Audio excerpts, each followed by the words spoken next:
Hey everybody, what's going on? It is Jason with the Boardgame Mechanics, and today I'm going to count down more of my 100 Beyond the 100. This time it's 160 through 151, and yeah, some more good games here. Some that would probably be high if I played them more. Some that they're probably just going to stay where they are because that's where I like them. So there we go. So without much more belaboring the point, I am going to talk about number 160.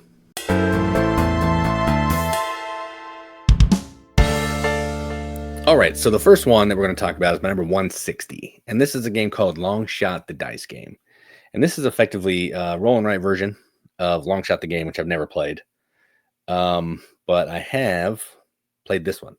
So in this, what you're going to do is you're going to be rolling some dice, and you're going to be basically moving these horses around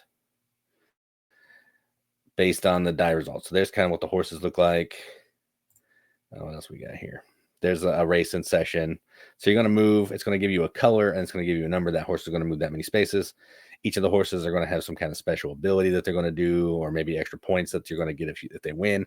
And what you're going to be doing is you're going to be marking off on your player board some of these special powers, if I can ever find one. So you're going to be marking off on this player board here different concession stands based on the value of the die, of the color, jockeys and jerseys.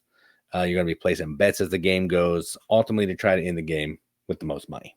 Okay, so that's kind of what you're doing in this. It's a really pretty simple game, but it's a ton of fun, and I'm a huge fan. So that is my number 160, Long Shot, the dice game.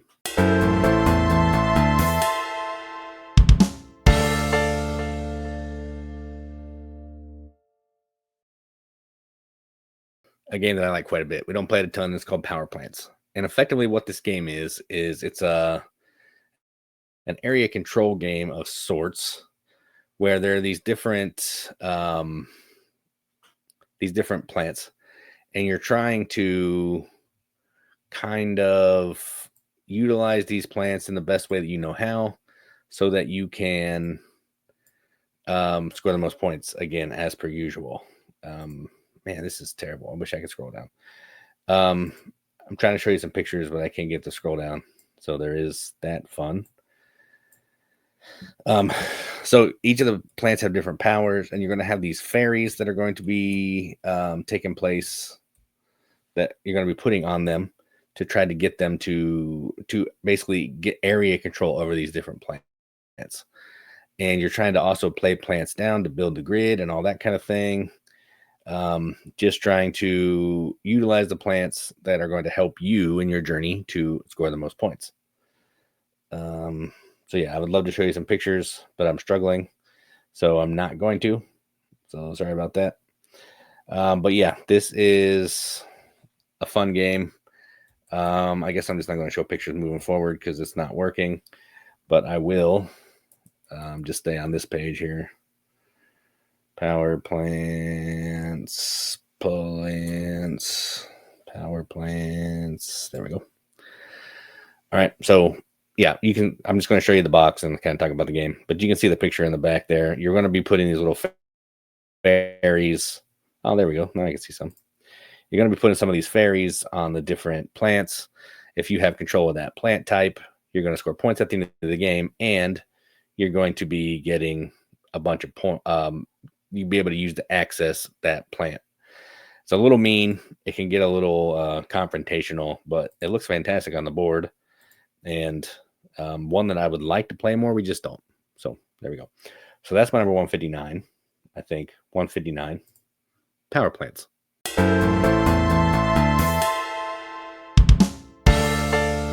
All right, so my number 158 is actually a game I picked up at Gen Con, I believe. Yes, it was at Gen Con, and it is called Captain Flip. And this is a game that I played on BGA, Board Game Arena, and I had a ton of fun. And basically all you're doing in this game is you are drafting a tile out of a bag. The tile have two sides. You look at the first side, you decide you want to put that on your board. They're going to give you different ways to score in this like little map here.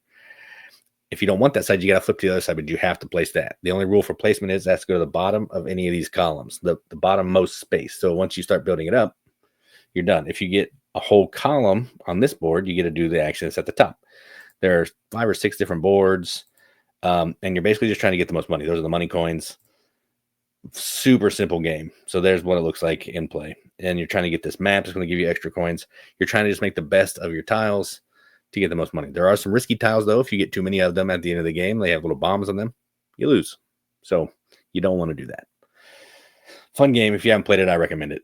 It's a good time, and I enjoy it. So that's my number 150, whatever this is, 158, Captain Flip.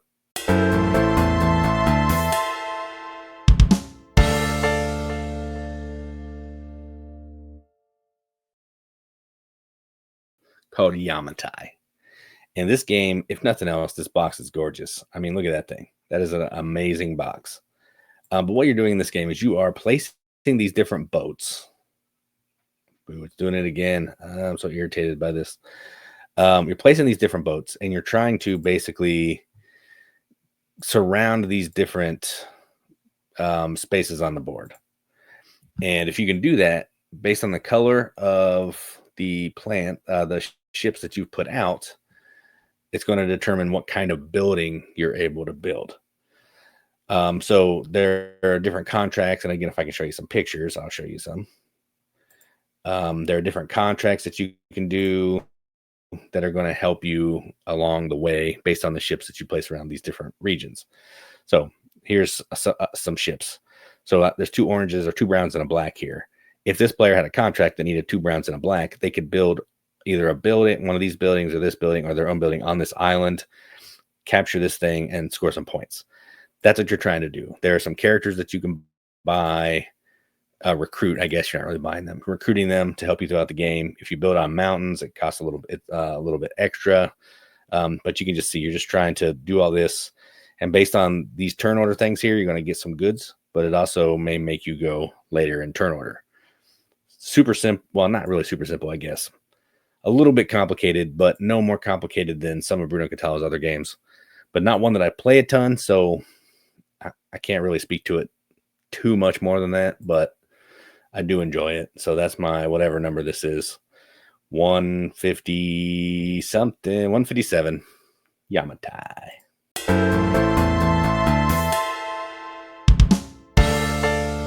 156 is a game that we played with our friends from the Board Game Rundown, and I love it.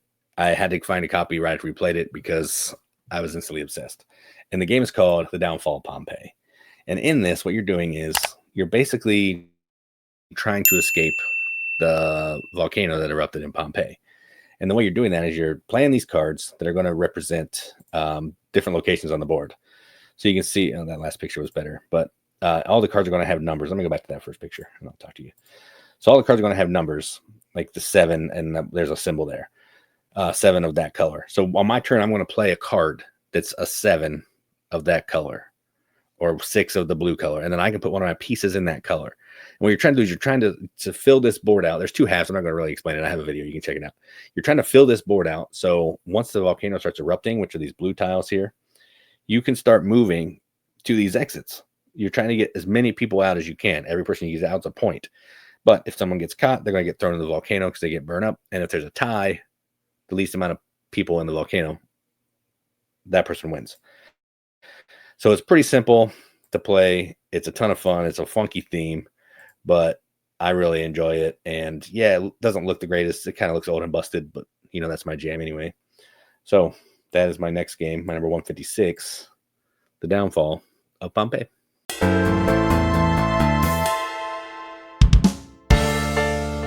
All right, number 155 is actually a reprint of a game that I've had for a long time. And the game was called Isle of Trains, but now it's called Isle of Trains All Aboard. And basically, this is the similar game. You're trying to fulfill these contracts, and the cards are multi-use. So you're going to use them as either like a building, a train car, or good to go in the train car. Okay. But to pick up and deliver while you're playing the game. That was something that was not in the other version. So this gives it a little bit more of a robust vibe to it. There's some passengers. That's a nice fancy deluxe one. Mine just has chits. But you can see the cards here are tucked. So if you tuck it, it's a good, a resource of the certain type. Certain types of cars can hold people and or certain types of goods. And you're basically trying to get enough cargo to be able to supply these goods to these different locations to score points, or deliver these people to different locations to score points. That's the gist. It's a really simple game. You're playing to like 4 or 5 deliveries. This one has a different timing mechanism, which I'm not super familiar with yet. But yeah, that's the game. I like it. I still have the old version too because I like the vibe of the old one. It's just a little deck of cards. This one's a little bit bigger, but it's a fantastic game. If you haven't played it, you totally should, because I think it's a solid game, and I think if you give it a shot, you'll really enjoy it. So that's my number 155. Isle of Trains, all aboard.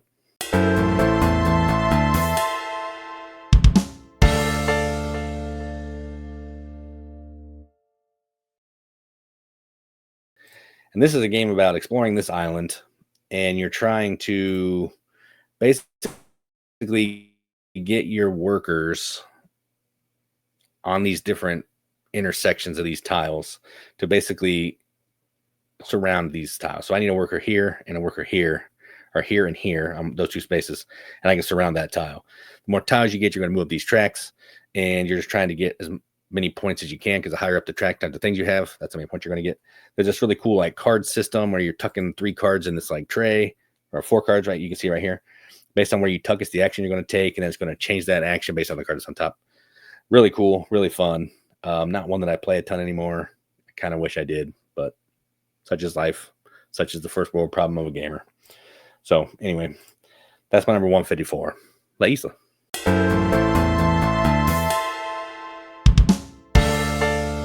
153, Marty Wallace classic, at least in my opinion, Toledo.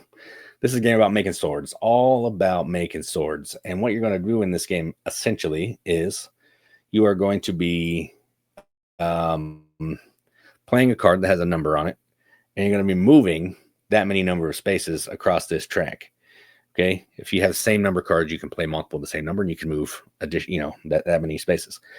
You're going to utilize these buildings. If you land on another person's building, you have to pay them a card to use their building. So if a blue lands on blue, that's their building, it's fine. But they land on the other ones, that's fine. If you land on the same space as somebody else, you can duel them to try to boot them up the space so you get it.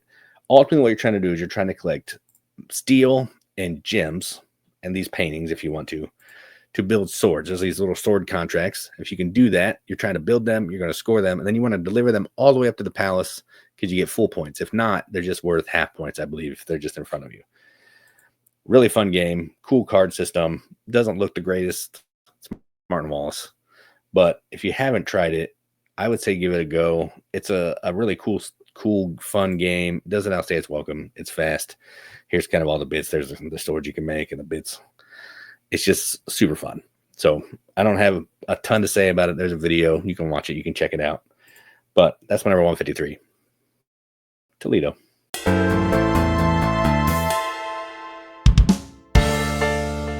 152 is a game that I've played a lot, and it's called Bad Company. And this is a game that is basically kind of like Space Base, where you have these different numbers in front of you, and you're going to roll some dice. You're going to pick a combination of those dice, and you're going to activate those people, the people of the value. So if I have a 7, I get to activate all my 7s. And you're going to be building engines of these like gangsters as you're going. And also what you're trying to do in this is you're trying to move around this car.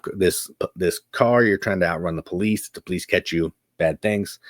You're trying to upgrade your characters. So see, in this case, if this player rolls that number, they're going to give you all those things. They're going to give you different symbols that you're going to be using to fulfill these different kinds of robberies and heists to basically score the most points. That's it. Throughout the game, you're going to roll the dice, get symbols, fill up cards, move your cop car, and that's about it. Ton of fun. I like the theme better than the Space Base. It's a similar vibe to Space Base and Machi Koro, but in my money, this one's a lot better. So that is whatever number this is, 152, Bad Company.